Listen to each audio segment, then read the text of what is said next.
Hello everyone, I am so happy that you are here and welcome to lesson number 324 of A Course in Miracles. What is creation? Creation is the sum of all God's thoughts, in number infinite, and everywhere without all limit. Only love creates, and only like itself. There was no time when all that it created was not there. Nor will there be a time when anything that it created suffers any loss. Forever and forever are God's thoughts exactly as they were and as they are, unchanged through time, and after time is done.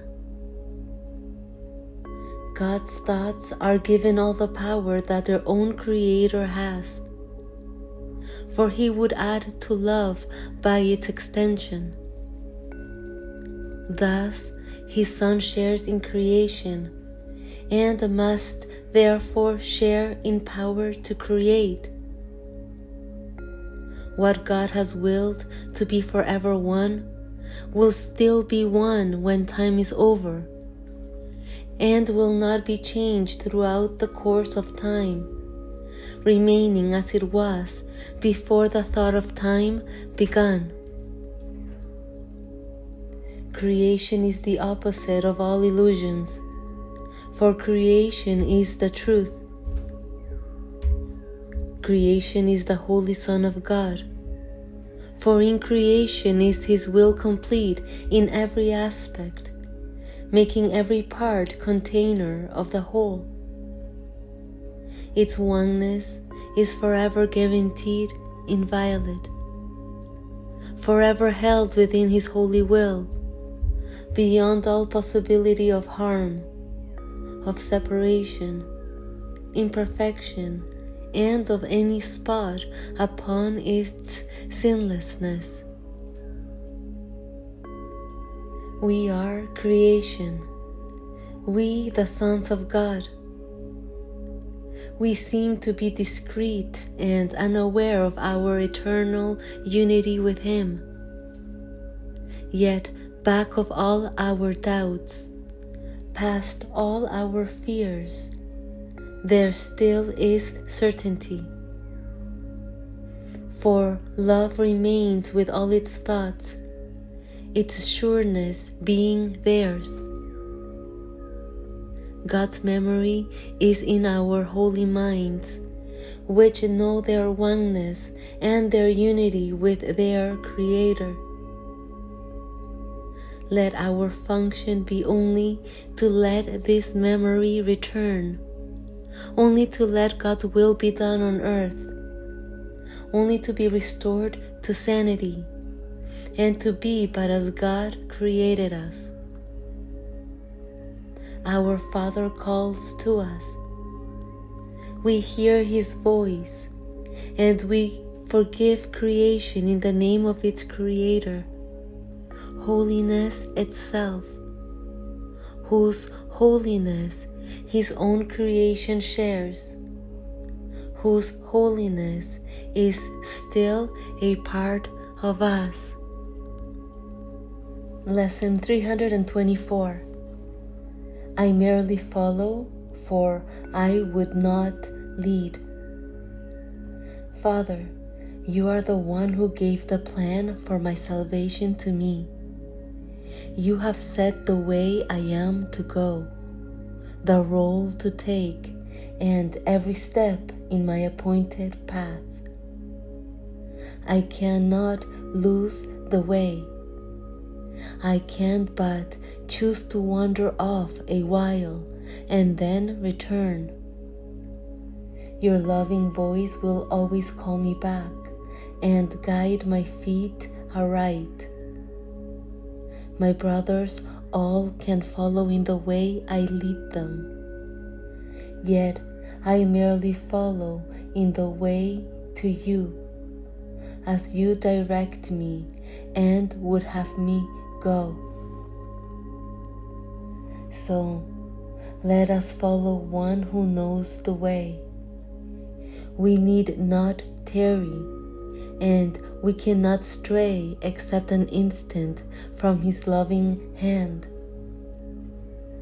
We walk together, for we follow him, and it is he who makes the ending sure and guarantees a safe returning home.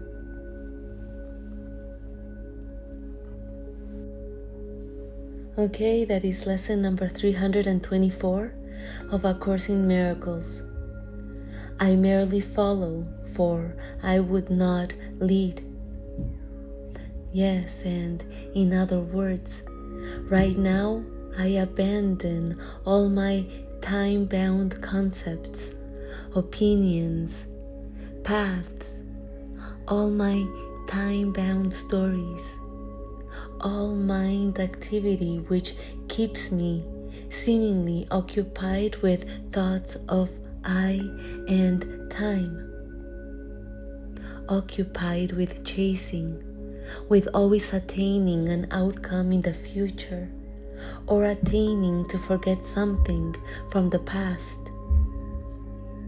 seemingly keeping my mind engaged on collecting and understanding knowledge, on accepting and dismissing information that I am learning throughout the illusion of time, including knowledge about salvation and how salvation should look and be.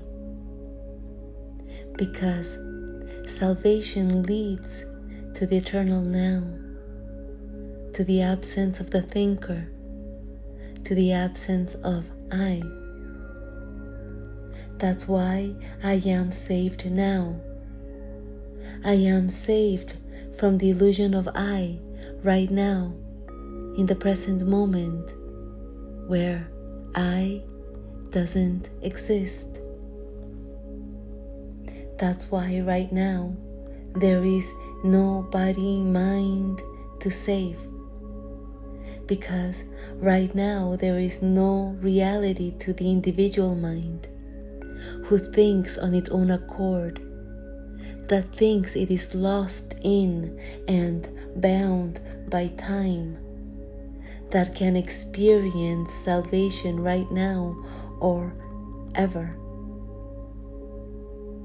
Right now there's no reality to the time-bound mind, truly. Right now there is absolute nothingness, eternal nothingness being the infinite field of consciousness, the source of consciousness behind everything seen in the endless universe. Right now there is nothing but eternal oneness, no separation, and so no separate mind that can be saved from separation, because the separation never happened. There is only a realization to be apparently experienced, which confirms what is and has always been eternally present. A realization experienced by no separate self nor separate mind, because the separate self is completely illusory. And so, why would I insist on leading the way? That's why right now I consciously choose to disengage from all my thoughts, opinions, means, and ways to attain salvation. I choose to stop relying on my illusory, temporal mind and strength to guide me to my fantasy version of how salvation should look or be. Instead, I place all my trust in nothing but the timeless now, where boundless truth remains untouched by illusions, forever ready to reveal its pristine eternal presence, making the ending sure, guaranteeing a sure return to what is, to the awareness of eternal love. And so I finally choose to loosen my grip, to loosen my control, and merely follow the way to love, trusting that right now I am being taken care of by the one who knows the way, being the way itself, the timeless now,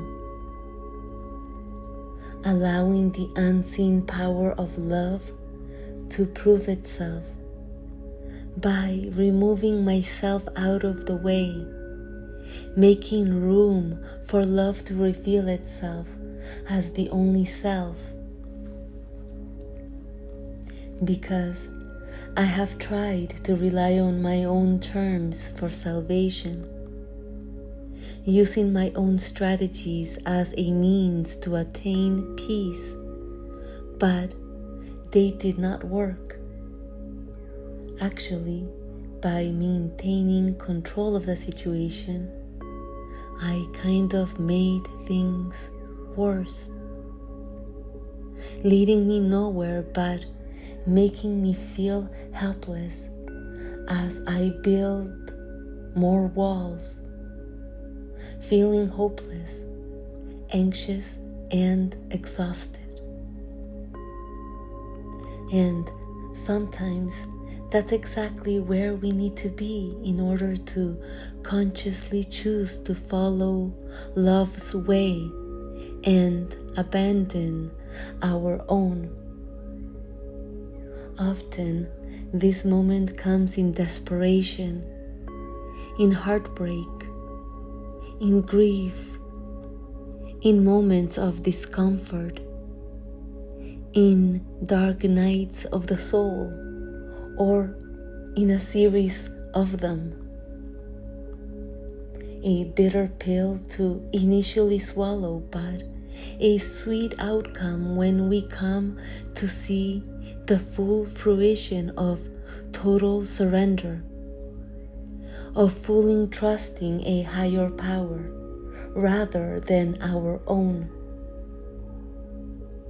Because crisis is often the catalyst that starts and sustains the apparent search for peace and salvation. Finally, allowing me, my thoughts, my ways to get out of the way and allow love's eternal presence to guide us to the disappearance of ourselves, to the eternal now, where all power lies and freedom from I is found.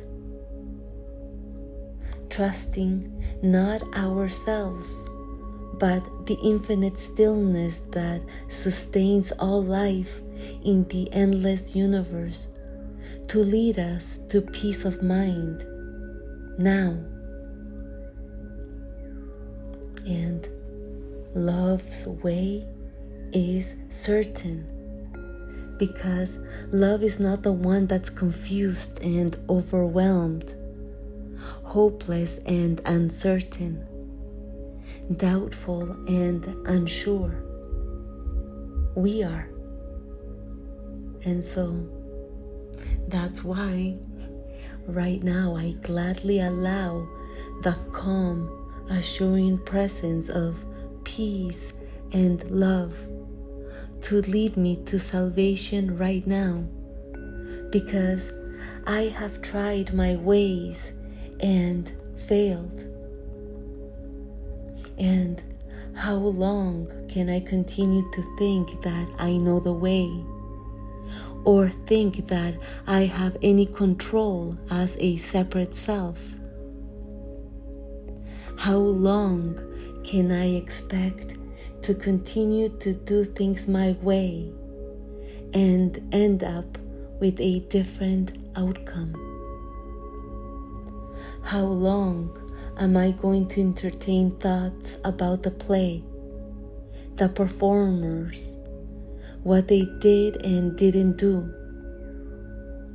How long am I going to be at the mercy of the past and a victim of my thoughts?